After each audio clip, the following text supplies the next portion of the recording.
I'm only sure.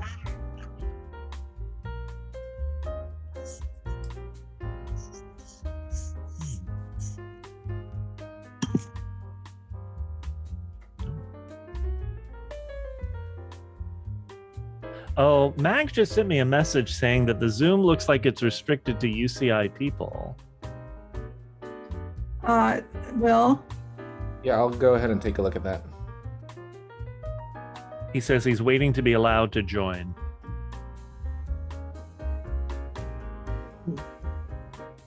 Well, no one's been admitted yet. That would do, some people are.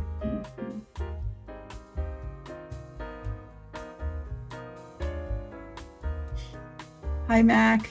Rachel. Hi. Kirk Davis. Hi.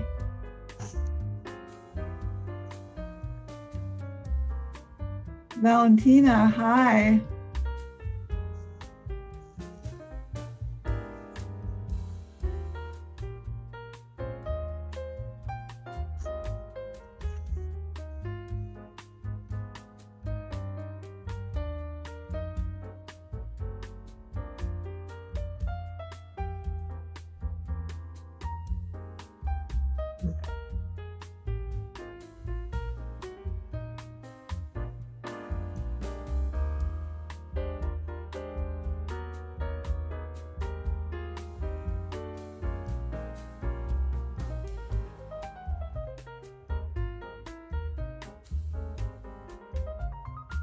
Well, hi, everyone. I'm Julia Lupton. I'm the Faculty Director of Illuminations. I know many of you. It's great to have a beautiful group of students, faculty, colleagues, friends, and more. And I'm really excited to be spending the evening with two of my favorite UCI people, Jonathan Alexandar, who is our UCI faculty author, whose books are being featured tonight, and then Michelle Latoulet, who's also a UCI author, who will be in conversation with Jonathan about his most recent books. So I'm going to turn it over to Jonathan and Michelle, and there will be opportunities. You can ask questions in the chat, and there'll also be opportunities, I believe, for you to raise your hands to ask questions using the raise hand function. This is a meeting, not a webinar, so it's a little bit more intimate. And we're happy to see your faces and just to spend an hour with you celebrating literature and life. So thank you all.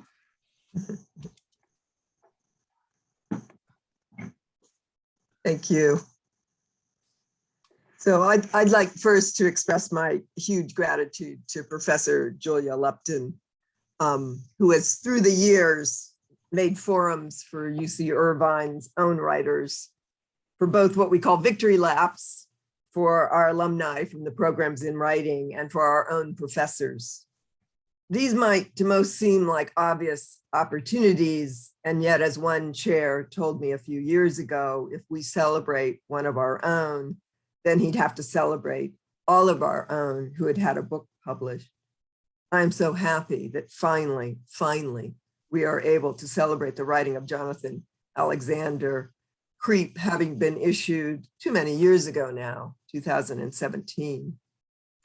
And on November 12th, we will celebrate Elizabeth Allen's book, which we just referred to as Sanctuary for the years she was working on it, but which is titled now Uncertain Refuge, Sanctuary in the Literature of Medieval England. It has just been published by the University of Pennsylvania Press. Thank you, Julia, for reassuring us that visibility does indeed begin at home. Jonathan Alexandar is Chancellor's Professor of English and Informatics and Associate Dean of Undergraduate Education, the author of numerous books on rhetoric and composition, but I will itemize the ones that might have more bearing on today. Bisexuality and Transgenderism, Intersections of the Others was published in 2004. Literacy, Sexuality, Pedagogy, Theory and Practice for Composition Studies was published in 2008. Finding Out, Introduction to LGBT Studies was published in 2009. Bisexuality and Queer Theory, Intersections, Connections, and Challenges was published in 2011. Sexual Rhetorics, Methods, Identities, Publics was published in 2015, as was Techne, Queer Meditations on Writing the South. Amid the above scholarly publication, Jonathan has worked on a trilogy of memoirs, theorized memoirs, we might call them: Creep, A Life, A Theory, An Apology, which was published in 2017, as I've already remarked, and the more recently published Bullied, The Story of an Abuse, and Stroke Book, The Diary of a Blind Spot, both this year, 2021. Two of these memoirs were issued by Punctum Books, whose byline is, quote, "Spontaneous Acts of Scholarly Combustion," end quote, which is at once rather delicious, but perhaps a bit delusional, deliciously delusional, let's say. Spontaneous acts of scholarly combustion, oh, how we wish, particularly in reading these often painful memoirs, how we wish that the good came spontaneously, the actions of the mind upon event. How we wish that didn't have to be quite so long a process, quite so hard one, quite so experienced before it became scholarship, before it became even writing. But it did.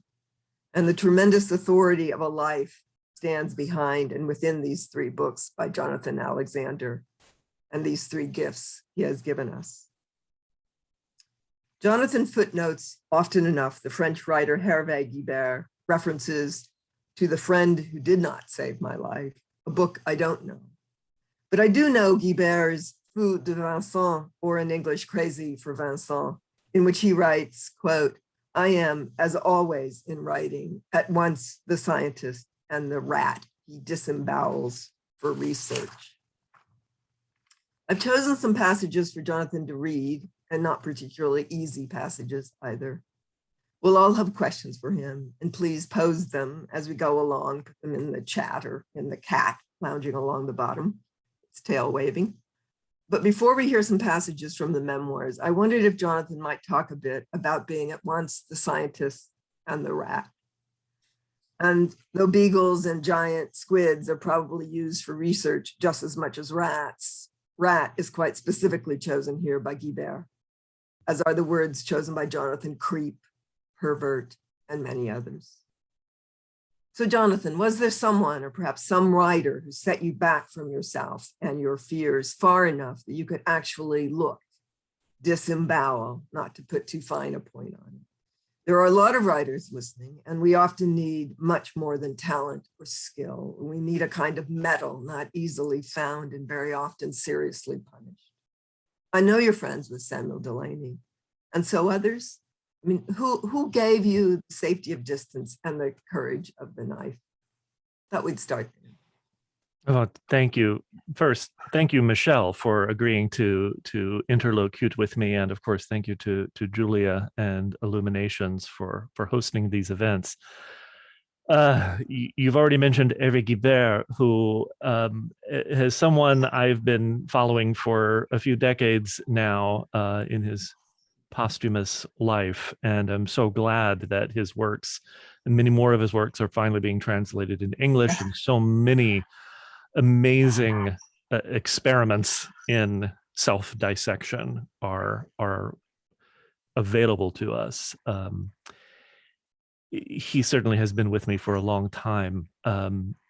David Wojnarowicz as well, the artist and the writer who wrote Close to the Knives, about the pain, not just of growing up queerly, but also of encountering all of the incredible indifference, right? Or just not just indifference, but active hostility to people suffering from HIV and AIDS during the 80s and early 90s. The time when I was growing up and coming into my own sexual awareness under the sign of Reagan's America, under the sign of homophobia, expressed primarily through hostility around HIV and AIDS. So many people, but I tell you, one of the reasons why I really wanted to talk with you tonight is that so much of my current writing was made possible in part because you encouraged me to read Maggie Nelson. And it might have been several years ago when you said, there's this new book by this poet, Maggie Nelson. It's called The Argonauts. And the book really, I'll put it to you this way. It's not only is it an extraordinary book and one that I've had the great good fortune to teach several times already, and it's in the last 6 years since it was published, but it's one that sort of reanimated for me a tradition that, a very French tradition, to reference Guibert, one that I'm tempted to say some people would say begins with Roland Barthes, but it goes back even further than Barthes. But Barthes may be one of the most interesting practitioners of it in French post-structuralism. The idea of you maybe most dissect or most able to dissect by first allowing the fragments to fall where they may. And so much of Barthes' late writing, so much of what Nelson offers us in her writing, so much of what Guibert offered in his writing, is allowing the fragments to speak as fragments. And that freed me, that tradition freed me from having to tell a coherent narrative, a linear narrative, a chronological narrative even. You yourself, Michelle, write in your amazing introduction to Butcher's Crossing by John Williams about the tyranny of genre, right? Which is something I think that you took from Williams himself. And I think that that's right. So many of us who have been trying to write about the difficulty, write about traumatic experience, write about things that are in some fundamental way unspeakable, right? Often suffer under the tyranny of genre. We suffer under set narratives. We suffer the telling of the tale that can't really be told in the forms readily available to us.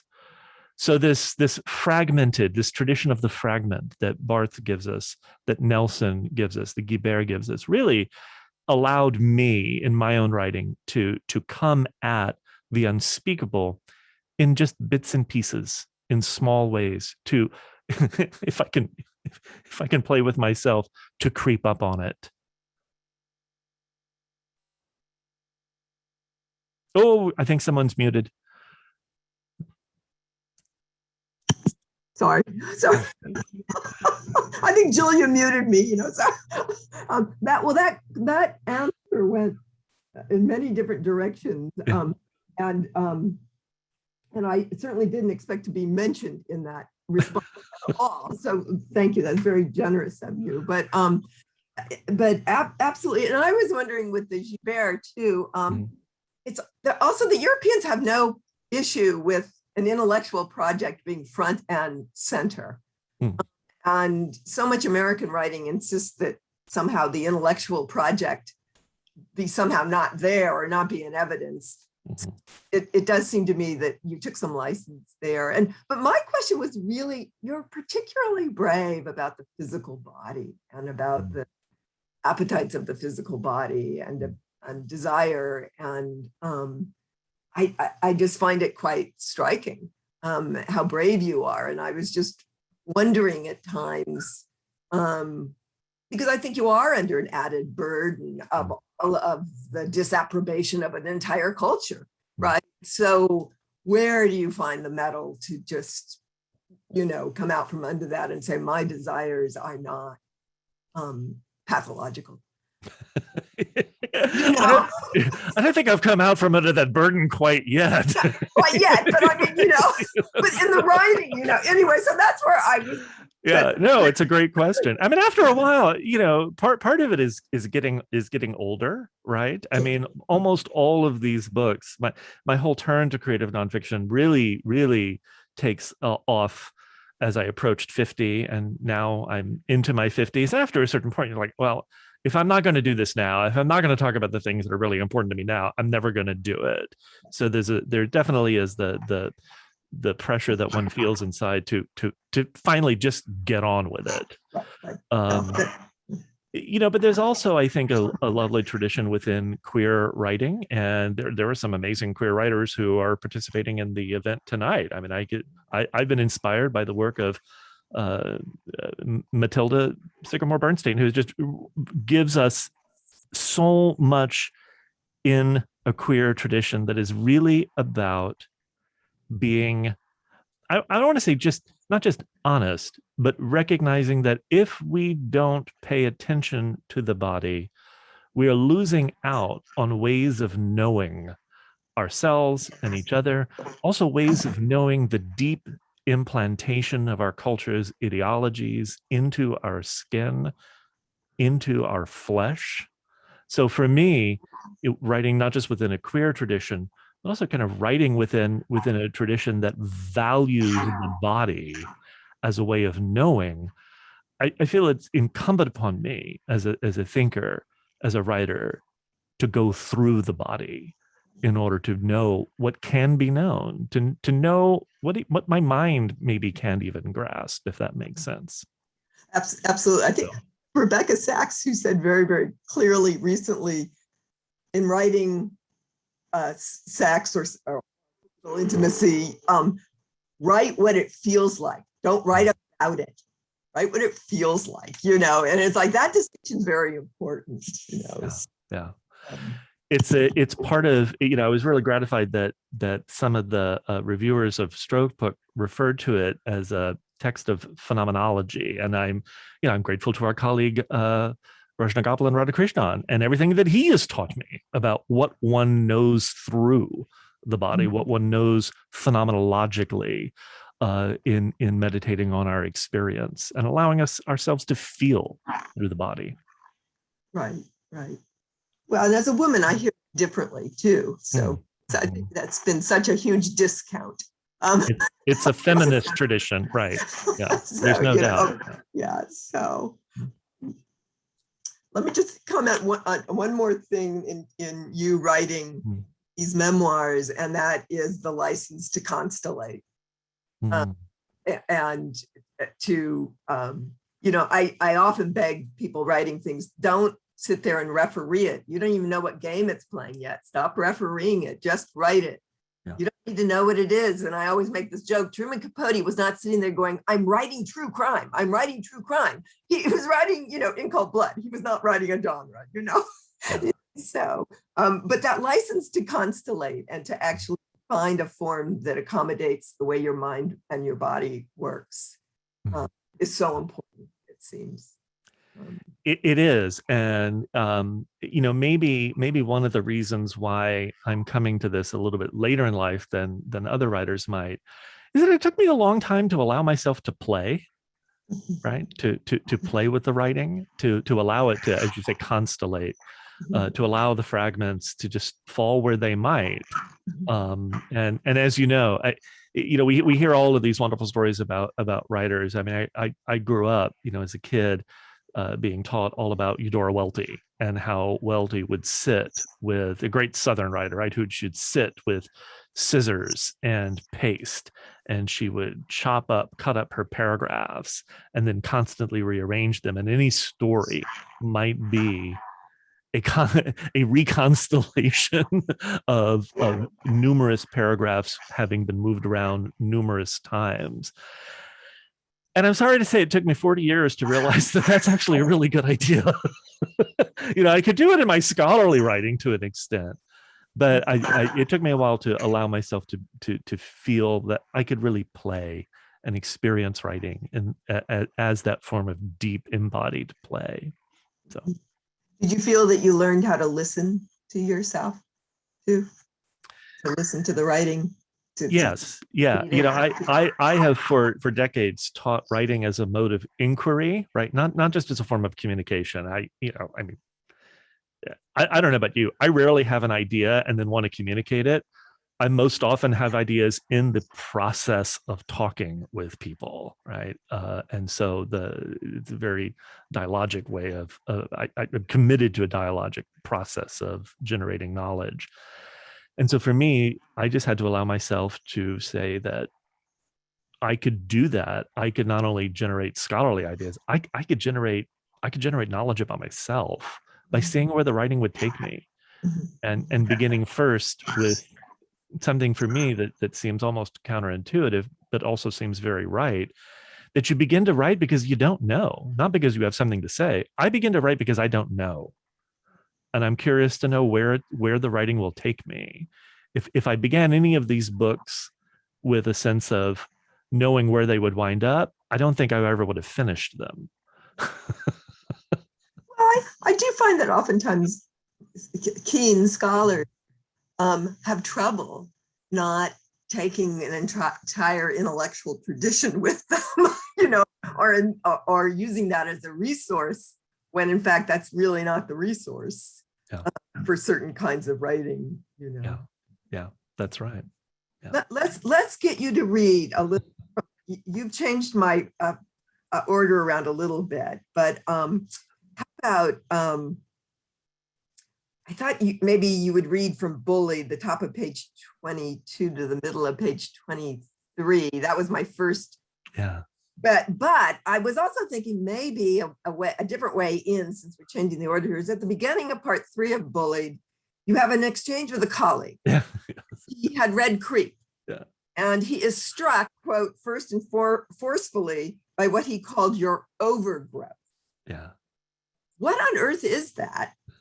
What did he mean? And even obviously I've read the entire section, and I still am not quite sure what is meant by overgrowth. By overgrowth. And the funny thing is, and I give that word the title of the whole section, right? The whole section. Yeah, which originally wasn't titled that. But I just kept thinking about that word and how that word isn't transparent, even now, even to me.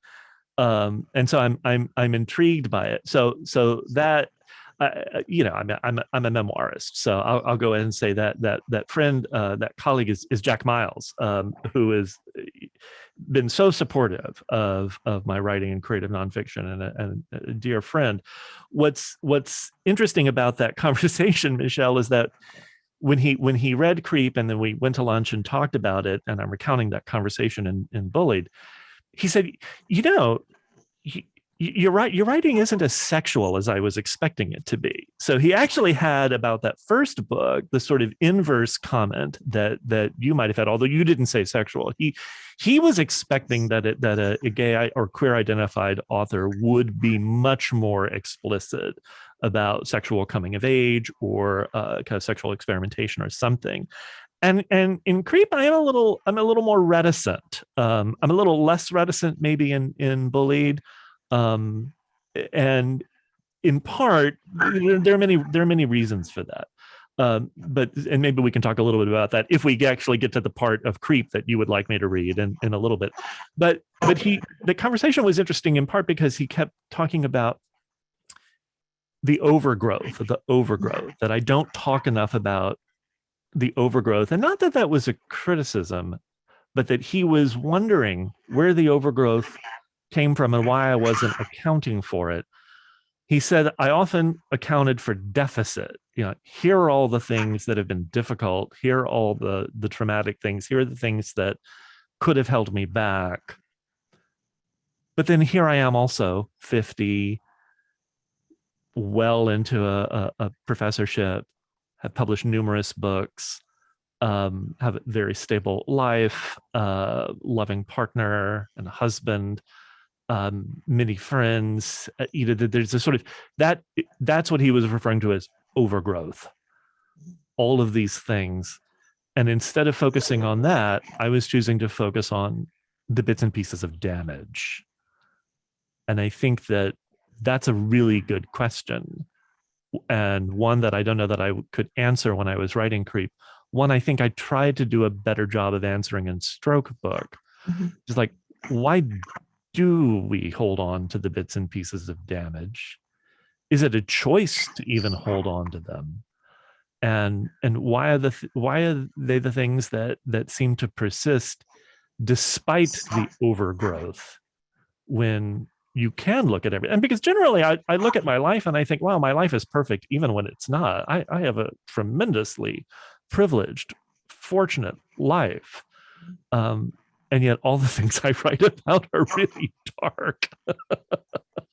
It doesn't mean the damage goes away. No, exactly. It doesn't. Who you are, and Exactly. That's right.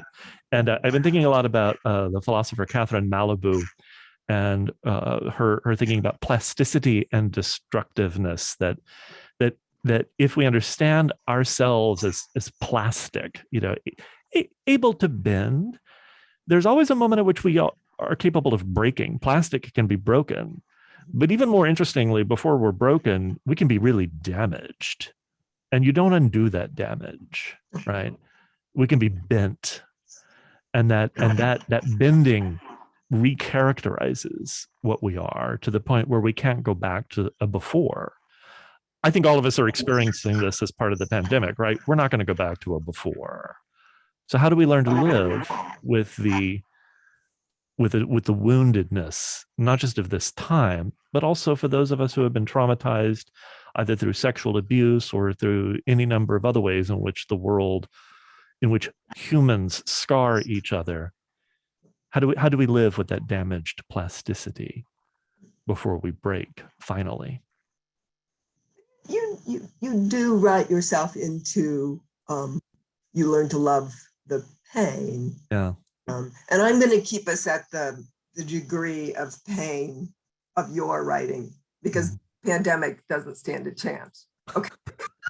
I mean, whatever. We were pretty much fine through the pandemic. Yes, we were. Yeah, many of us here were, no doubt. Yeah. So let me just go to something that maybe Jack Miles talking to you about Overgrowth. Maybe it helped you write into why so much gay literature or queer writing is very explicitly physical. That because that sexuality has been so projected upon, and with such disapprobation, with such revulsion, that it's a political act then to write the physical body and to write its appetites, and that it is both erotic and political at the same time, and so almost necessary, right? You make that point. Yeah, definitely. Yeah, but it's maybe this gets back to an earlier comment you made about writing through the body. It's practically cliche, in a lot of queer-oriented literature, maybe more gay literature, to write explicitly about the body. And I think one of the things that I'm really interested in is to write about how difficult it is to actually get to the point where one can derive pleasure from one's body when one has grown up in a culture that is so just toxic to many queer people, especially not only in the time and the place that I grew up, but still in many parts of the world. Better now, sure, but I'm interested not just in that moment of the turn to liberation, the coming out narrative, the way in which things get better. I'm interested in the deepness of the struggle and the ongoing relationship that one has with one's body when you're trying just to learn how to survive a life that has been damaged, that has been wounded by homophobia. But also, how do you then try to derive pleasure from that? And how is pleasure never far from the experience of pain as well? You do a beautiful job of rewriting the gaze, and of sort of saying, I need to be looked at with desire because so many years I was looked at with revulsion, and I internalized that. So I need to be cruised, I need to be seen, and I need to be seen with desire, right? It's those can be I want to say they can be healing. I don't know. Healing is maybe not the right metaphor. I had a conversation a few weeks ago where I was telling people, people ask me, is writing healing? And I'm like, maybe not. I don't know. Sometimes I read these things and I find them triggering. I find my own writing triggering in some ways because it puts me right back in the hard spot. But you keep moving, you keep going, because that's how we learn. I don't know. I'll be healed when I die. That's how I feel. There's certainly no cellular reconstruction with words. Yeah. But there is, and it's never therapy, I think. No, but there's something that one makes of it. It's a coming to terms but you don't know how you're going to quite come to terms.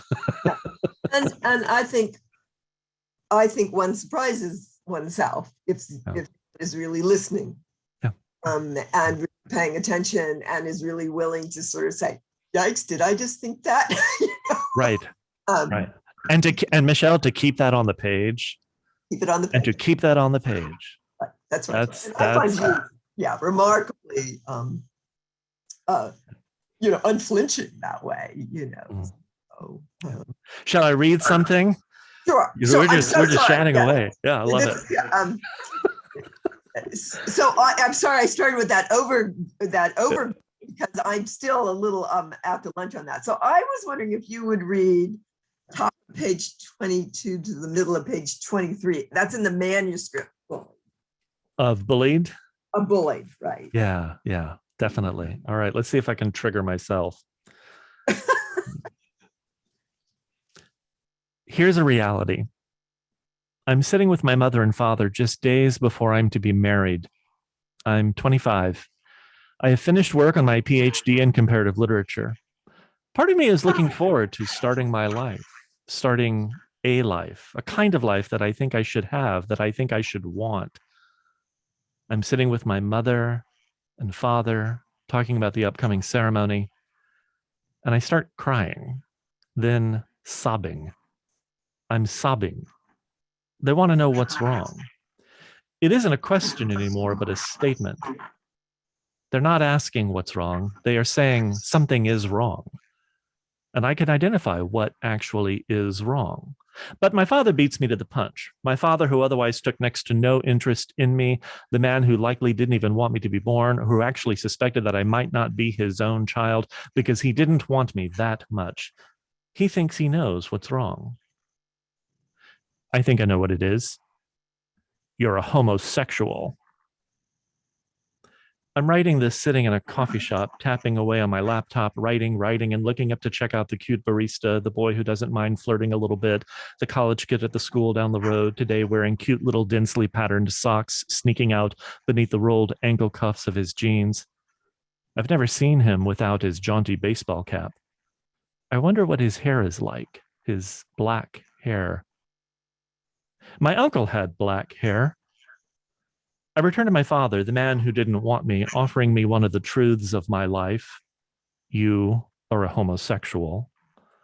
Well, you're close, I said. I think I was molested by Uncle Glenn. And it's given me these thoughts, these feelings. I don't know what to do. That was as close as I could get to the truth at the time. My parents don't seem that surprised. I was always a weird child, introverted, bookish, bullied, a target, called faggot, gay, queer, homo, constantly, incessantly. How can so many people be wrong? I was otherwise good, a churchgoer, a good boy, but quiet, shy, bookish, more comfortable with my books, my classical music than other people, other boys, other men my own age. I desperately did not want to be gay. That became the organizing truth of my 20s in South Louisiana in the early 90s. How do you deal with such a truth at such a time and such a place? Well, you find a backstory. In my case, I knew the backstory. I was convinced of it. I was molested by my uncle as a child, the only uncle I really knew. My mother's brother, who had moved to New Orleans with her when they were just children, he was gay. He had a partner. We grew up knowing him and Michael before he died of cancer when I was just a kid, 12 or so, as I was entering puberty myself, just on the verge of having my first thoughts, my first sexual thoughts, bad thoughts about other boys, right when the bullying became intense, severe, terrifying. Terror. Bullying is terror. Some kids protect themselves from their own thoughts by torturing others. Some other kids are the terrorized, the tortured. Thank you. There's so many aspects of that passage to hit on. Somebody in the chat saying, wow, and I know.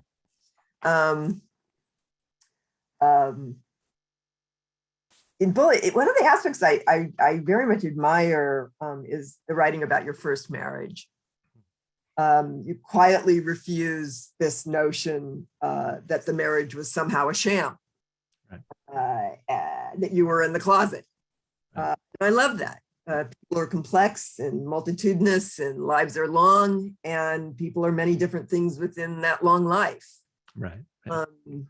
So we talked a bit about that, and then we'll go to that passage.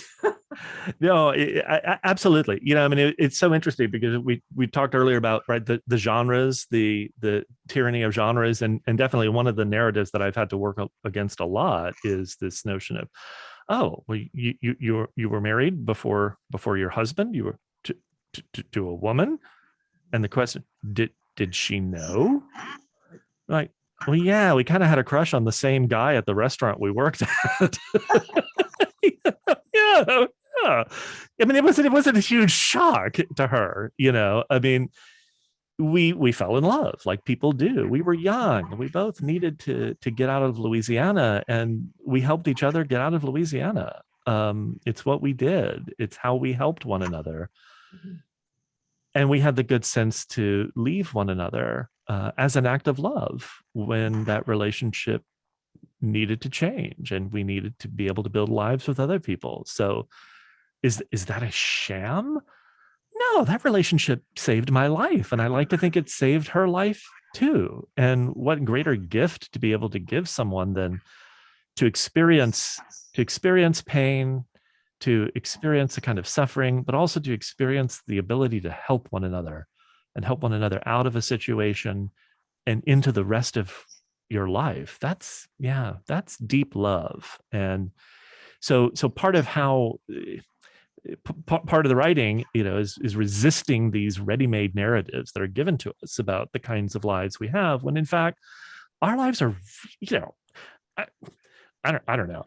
If your life isn't complex, I feel bad for you because there's so many capacities we have for connecting with people, and I worry sometimes that we fear the mess, and we're becoming frightened of messiness, and we're going to lose something in the process. So funny, I use that word mess in workshop. Yeah. Mess. You don't have to explain it. Just write it. Get all of the forces at work, so. Do you mind? Radha actually asked a lovely question in the chat that I feel like addressing. But Michelle, this is your show. I don't want to derail you. No, please. I am just so incapable of the cat. So the screen, the messy screen we have. Radha asks, when you were revisiting the traumatic past, are you reliving or witnessing or both? I do like okay, so there are several things happening here. I like the idea of witness, and I think part of why I write is to bear witness to a complexity of life that I think sometimes gets pasted over. I think it's important for us to bear witness not only to the complexity of our lives, but also for me, it's about recovering a particular time and place. I am so grateful that so many younger queer people aren't going to go through what it is that I did. But I want them to know about it, because we could go back. There's no guarantee, that our current dispensation will stay the way it is. It could get worse. It could go back. So that's important, to bear witness to the damage at our heels, as it were. I don't think it's reliving it. I don't think we can relive. I'm very Proustian in this sense. The beignet might trigger all sorts of associations, right? And yet, I don't know that that's reliving. I can't relive. In fact, I find myself writing about the same set of scenes over and over again. I've written about my uncle now in 4 different books, And in part because I'm constantly re-experiencing that relationship and what he meant to me and how I understand. Because I've constantly told different stories about him as a way to tell a story about myself. So I don't know that it's reliving as much as it is the writing about it over and over again is re-experiencing, reinterpreting, readjusting my own understanding of him and thus of myself. One of the A difficult thing that I only came to me a few weeks ago in conversation with people is that, I'm almost ashamed to admit it, but sometimes this is revenge writing, which is an odd thing to say, but it seems right that sometimes, and maybe revenge, I mean holding accountable, right? I don't want to damage people who have harmed me, but I want to set the record queerly straight in some way. I want to be able to tell a story that was not allowed for me to tell when I was undergoing it, and in a way that is kind of taking revenge on a past. And a past that in some ways I feel was denied me or robbed from me, the kind of experience of my youth that I couldn't have. But that's complicated. So it's very complicated. And so many of these events happen at a time where that's not, you perceive it all, but you don't necessarily have all the resources by which you understand it. Right. And sometimes you don't have the language, but it also just takes time to understand what we've lived through. Mm-hmm. Right. A couple of things. You write a lot of letters. One of my questions was that you write a lot of letters through these memoirs. Most of them are to people in authority, the schools where you went, the Catholic schools, parochial schools, where it's true. Yeah. Even letters to our own chancellor at this university. Most of these letters go unacknowledged, let alone unanswered. There is a brother who does answer you at one point. But it does seem to me you get out a lot in writing those letters. Not revenge, it's not bloodlust. No. But you are insisting on your forum, looking and saying this was wrong too. Yeah. And many of you stood by and knew about it and did nothing. Right. Yeah. Yeah. I mean, I'm fundamentally in this guy's a rhetorician, right? I mean, I believe writing is force in and on the world, right? And so we use writing. We learn to use writing before it uses us. I mean, writing discourse uses us all the time. We are all subject to the tyranny of genre. We are all subject to labels. I often find myself, repeating words, these difficult words, like I did in the passage I read: fag, faggot, queer, homo. I want people to feel the punch of those words, the force of those words. They were the words used to punch me. They were the words not only that were used to punch me, they were the words I used to describe myself. They were the words I used to hate myself. And so maybe writing, maybe the vengeance of writing is learning how to use discourse to punch back in some way. A friendlier way of saying that is rhetoric, writing, force in the world, a pressure, a movement.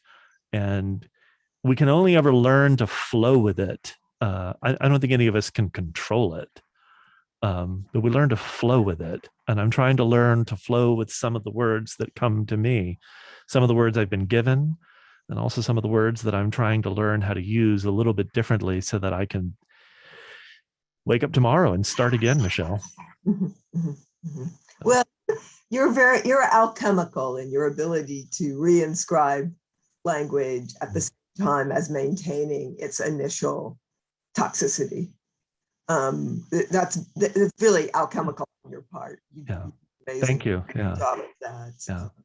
And going back to that passage, it's the early surmise that your uncle molested you. And so late in Bullied, you include pages from an interview with the psychologist Elizabeth Loftus. And she does a very gentle, very effective job of leading you from the idea that your uncle might have molested you, what benefit you derive from thinking, perhaps imagining event. It's a fascinating exchange. Loftus sort of mirroring back to you your process or a process. Yeah. We'll talk about that. Yeah. And Uncle Glenn and definitely. Yeah. And so the Bullied sort of hinges on this, and actually, so much of this, the memoirs are about the kinds of stories that we tell ourselves in order just to survive, right? And so I'm telling myself this story.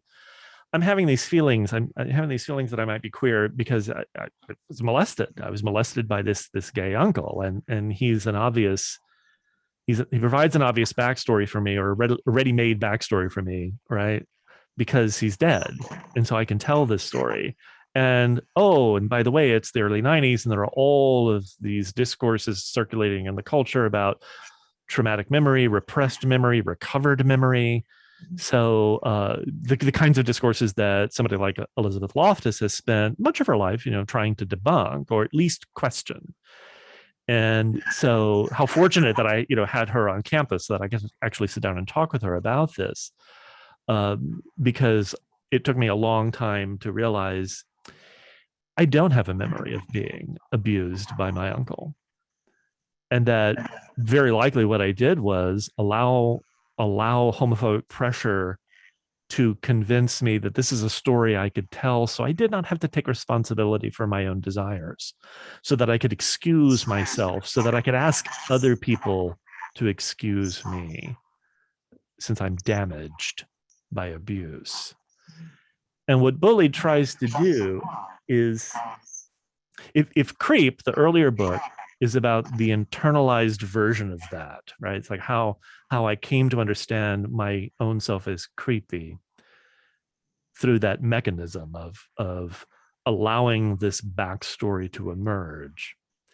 Bullied is really about all of the external forces, church, political institutions, schooling, etc., backwards culture that actually helped make that possible, that helped make that backstory, that animated it in some ways for me.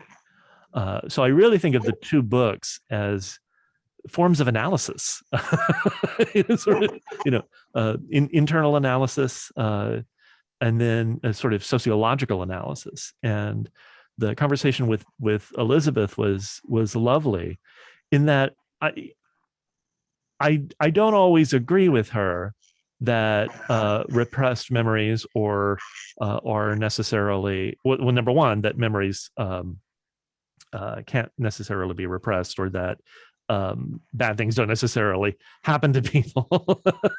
Sometimes terrible shit happens to people. Terrible things happen to people, right? Terrible things happened to me.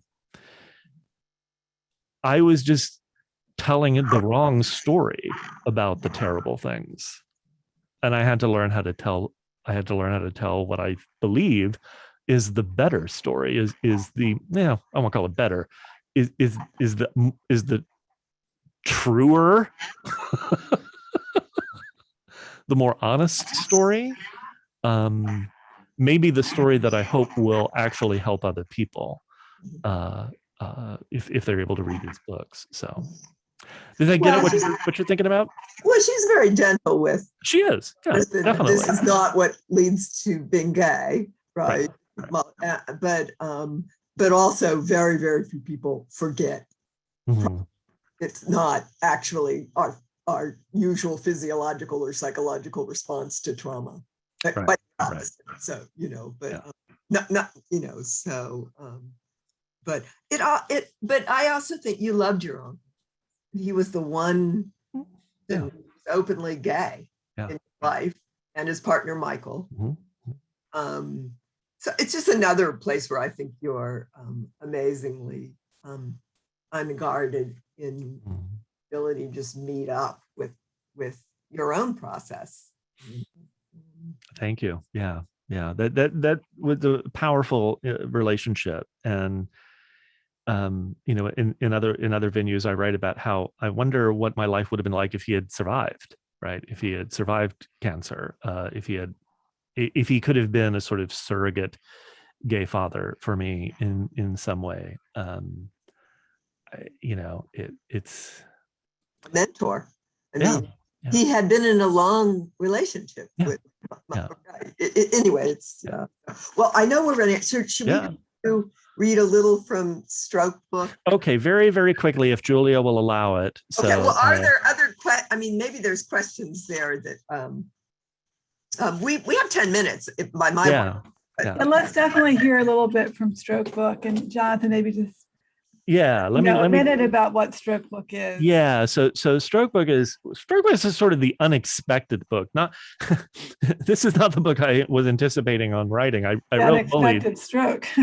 like a stroke, often a stroke of luck. I don't know, just a sort of unexpected happening that I had finished a draft of Bullied in early 2019, and in later in 2019, I did have this unexpected health crisis, and it offered me an opportunity to use writing to think about where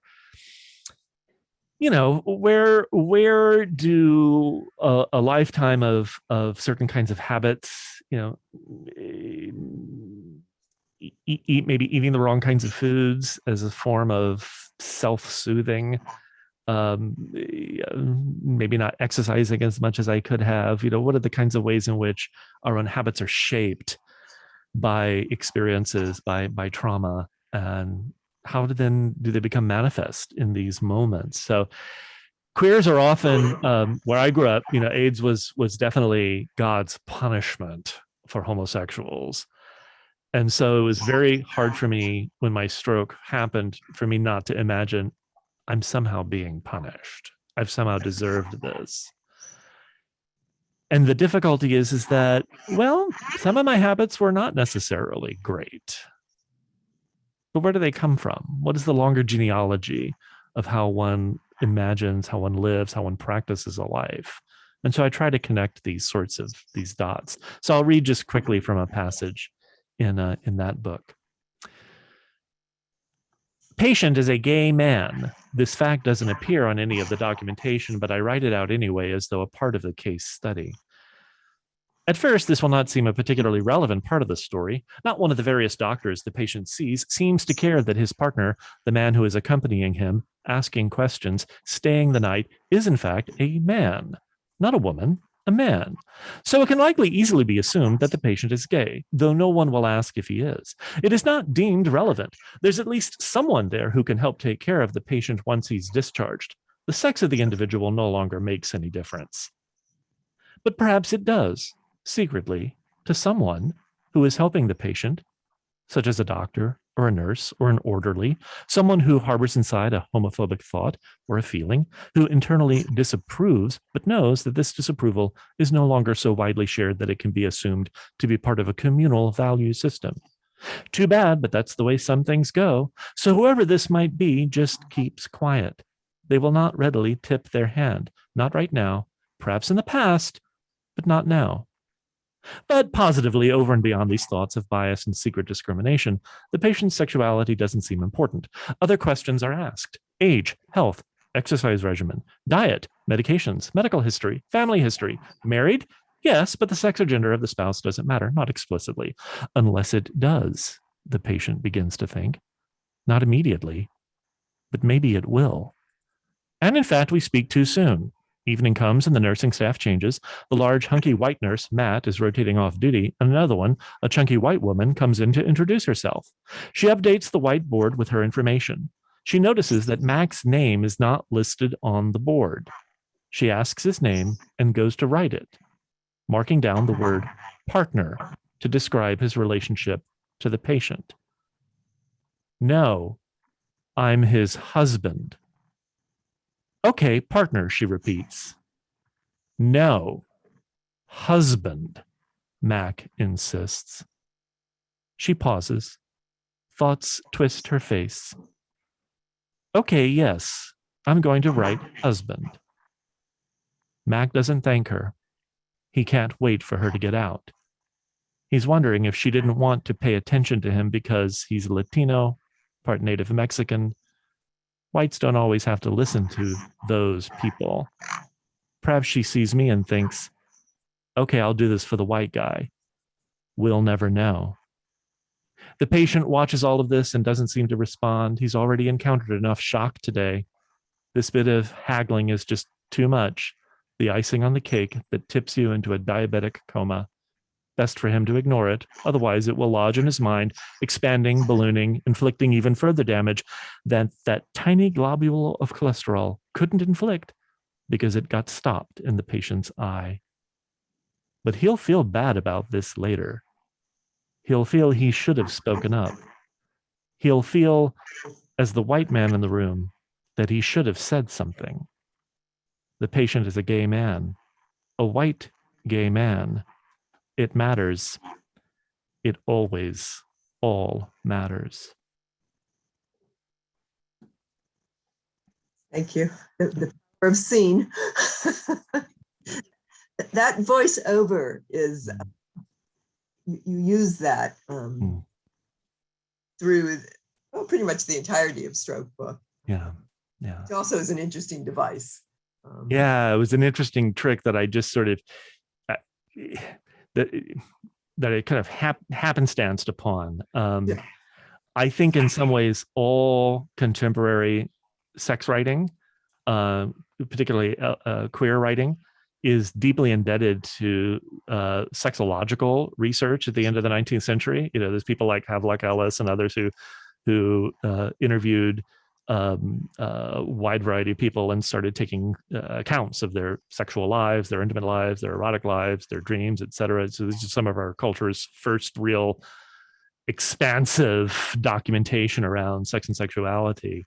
They're case studies. So the case study for me becomes another generic tool to get a slightly different perspective on how I understand myself. Yeah. Wow, we are probably nearly out of time. Yeah, we just have a few minutes left, and I'm wondering if there is a student in the room who would like to pose a question to Jonathan. We've got some great commentary in the chat, but it would really be nice to hear from one of our students. A brave student, a courageous or a non-brave student. Right. I mean, to be brave is not to be brave, because you have to come from an unbrave place in order to earn the word, the moniker.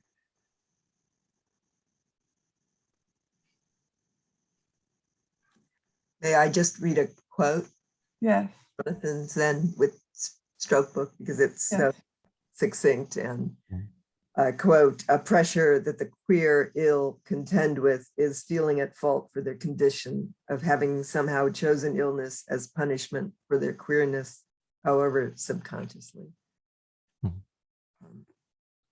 Just so painfully and succinctly put. Trace is not a student, but thank you so much, Trace, for coming. I appreciate that. So, and Rachel, thank you for your comment about intersectional privilege. I think of that all the time, in part because my husband doesn't let me not think about it. So, hi, Mac. Wow. I was going to get you to talk about. There's a reading list to be derived from reading all three of these books. That's incredible. Oh well. We should have put that in the chat. So. Oh, a reading list. Yeah, go read some Heavy Guibert. Yeah. I absolutely agree. Yeah. Crazy for Vincent is wonderful. That is a wonderful book. And also to the friend who did not save my life, which is his book about his own slow descent into death from HIV. He also writes powerfully about the last days of Michel Foucault, who died of AIDS. And was a very controversial move when he wrote this book, not long after Foucault died. Many of Foucault's friends thought that it was a real betrayal of the philosopher's last days. But it gets to what we talked about right at the very beginning, Michelle, which is then Guibert felt it, and I can only write in his shadow, which is there's difficult things we need to talk about and difficult things we need to write about, and I hope I have the courage to continue to write about some of the difficult things. I don't always feel like I have that courage, but Well, I was going to ask you if you felt there was a change. From you and I both admire Edmund White's, particularly those first two books, right? A Boy's Own Story, The Room is Empty. But those are painful books, and if we've had an evolution, but we're out of time, I guess. So we are, and there is a question here about how to get your books, and just doing a quick search. Your academic books come up quickly, but your memoirs much less quickly. So they're put in the chat the best they're new. way Yeah. So Stroke Book is from Fordham University Press, and I encourage people to order directly from Fordham. Both Creep and Bullied are from Punctum Press, which you can easily Google, and I encourage you to order directly from them. Mac will absolutely detest it if I say that they're all available through Amazon, so I did not say that. But you can also get these things through independent bookstores like Powell's. So, but I do encourage people to order directly from the press. Fordham offers some really good discounts, and Punctum is an open access publisher. So if you want to read online, you can actually download the books for free. But you can also buy. They make handsome copies, so handsome books. So you can also order if you prefer a paper book. So. Well, it is 6:00 p.m. And this was one of the most moving and revelatory of our conversations, partly because Michelle did such a beautiful job preparing and took the work and the questions raised by the work so seriously. And then because Jonathan Alexandar is just such a special person and talented writer and gives so much of himself. And so this was really, really just a fantastic conversation. We will be posting this on the Illuminations UCI Authors YouTube channel, and anyone who registered for this event will receive that link in the next couple of days, as soon as I have time to edit and upload. And I just want to thank, this was a great audience, great chat, wonderful to see so many colleagues here, students, friends, husbands, family. So thank you all, and have a wonderful evening. Thank you, everyone. Thank you, Julia. Thank you, Michelle. yeah.